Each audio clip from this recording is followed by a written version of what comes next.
मंदिर करोड़ों के बनेंगे, मंदिर आएंगे, मंदिर जाएंगे, ये लड़ाई चलती रहेगी। इसलिए मंदिरों को तोड़ने वालों की कोई इसमें इच्छा नहीं थी। उनकी इच्छा थी कि मंदिर को मानने वाले हजारों साल तक हमारे गुलाम रहें और डरें। ये भारत के समय, ये भारत की सदी है। ये सोच के मत खुश हो जाइए, ये सोच के मत इस बात में चले जाइए कि नहीं अब तो सब कुछ होगा, भगवान करेगा। नहीं, भगवान कुछ नहीं करता है। भगवान के प्रति अगर आपकी सही आस्था है और भगवान को आप ये सोच के प्रसाद नहीं चढ़ाते हैं कि इस मंदिर पे 100 रुपए का चढ़ाऊंगा तो मेरी ये मुराद होगी, और अगर इस मंदिर पे 100 रुपए की नहीं हुई तो फिर मैं देवी भी बदल लूंगा और भगवान भी बदल लूंगा और फिर भंडारा करूंगा। जितनी बड़ा आपकी मांग उतना बड़ा भंडारा। तो आप यकीन मानिए कि भगवान समझ रहा है कि आप भगवान को रिश्वत दे के खरीदना चाहते हैं।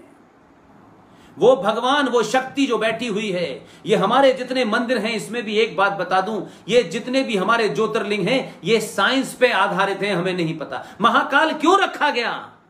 वहीं से लाइन गुजर रही है, वहीं से वो मकर रेखा गुजर रही है, जिसके कारण उस पत्थर के अंदर एक विशेष प्रकार का चुंबकीय कर्ण है, जिससे निकलने वाली रेज एक अलग है। उसे छूने से, उसकी पूजा करने से आपके शरीर पे असर पड़ता है।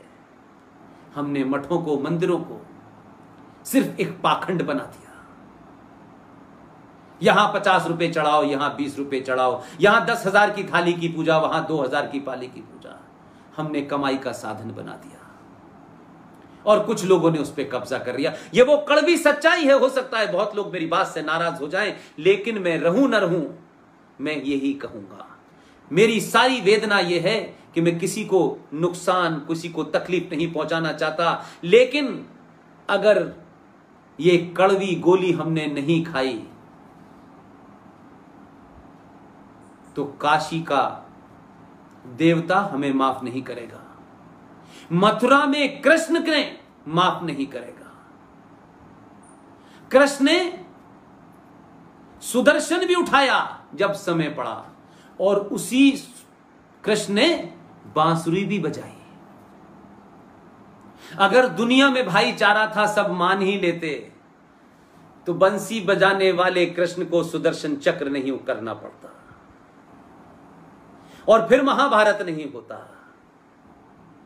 फिर गीता में, तमाम उपदेशों में हम तो इतने बेवकूफ लोग हैं कि हमें बताया गया, 1947 में कोई पिताजी थे, उन्होंने बताया अहिंसा परमो धर्मा,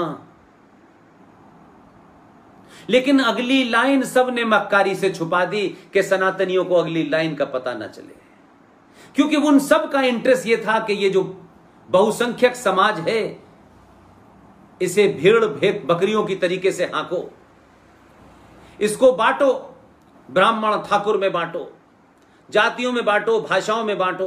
बांटते बांटते ये नौबत आ गई है आजाद भारत में 2019 और 20 तक हम अभी भी सुनते हैं कि ये दलित है, ये महादलित है, ये पिछड़ा है, ये अति पिछड़ा है।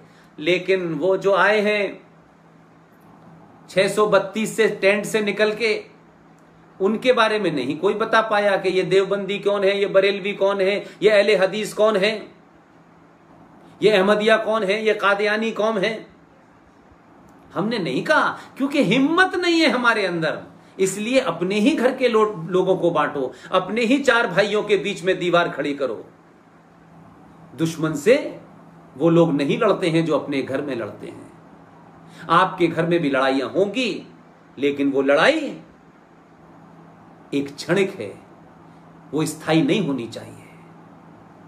इसलिए मैं ये कहता हूं कि राम मंदिर बने, लेकिन मेरी और आपकी ये कोशिश होनी चाहिए कि राम मंदिर बनने के बाद 10 दुकानें सीधे हाथ पे, 10 दुकानें उल्टे हाथ पे वाल्मीकियों की होंगी, और आजीवन वहां बाकायदा लिखित में होना चाहिए कि इन्हीं का परिवार यहां फूल बेचेगा। उसके अलावा जिसे बेचना है, भाईचारा करना है, करें, लेकिन दलित की दुकान होगी। मेरी बात आज शायद बहुत लोग न समझें, क्योंकि ये मटेरियलिस्टिक दौर है, लोग इससे ज्यादा सोच नहीं पाते। भौतिकतावादी समाज है, इसमें नफा नुकसान सोचता है, शायद इसलिए समझ में ना आए।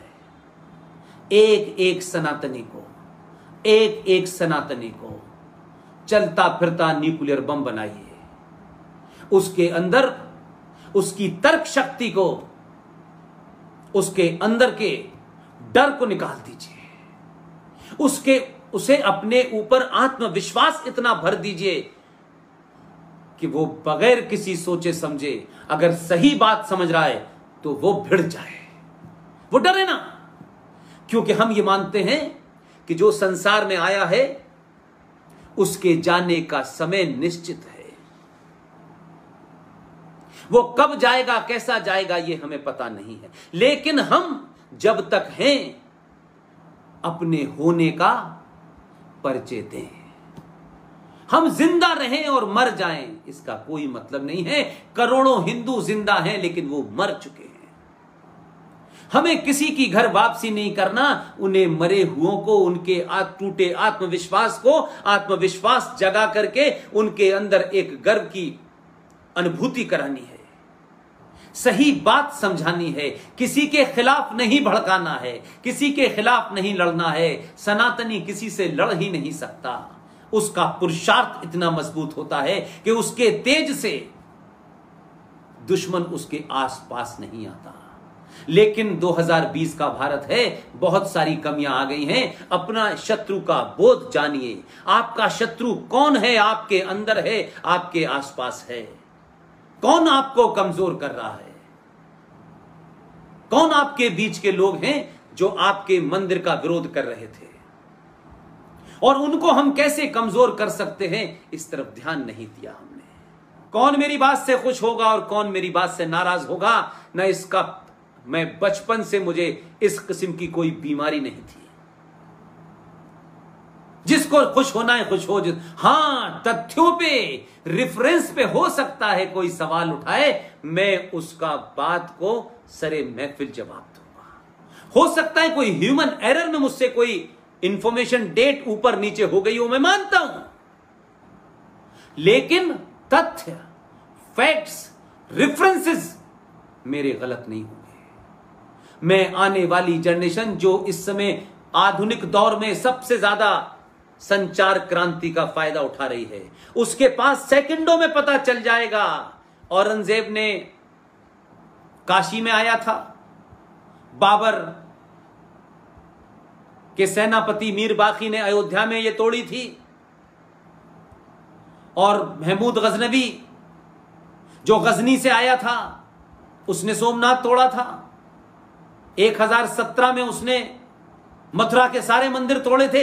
ये डेट मैंने नहीं लिखी है, और सिर्फ इरफान हबीब, रोमिल्ला थापर और बिपिन चंद्रा कोई अंतिम शब्द नहीं है इतिहास में। इतिहास में हजारों खोजें आती हैं। जिस एजेंडे के तहत इन लोगों ने किया है, इन्हें तो भारत के अंदर अगर इस्लामिक लॉ होता तो इन्हें चौराहे पे कोई लटका के गोली मार देता। इन्होंने नुकसान नहीं किया, इन्होंने आने वाली कई पीढ़ियों का नुकसान किया है। जिन्होंने जितना नुकसान नहीं किया उससे ज्यादा नुकसान इन्होंने किया है।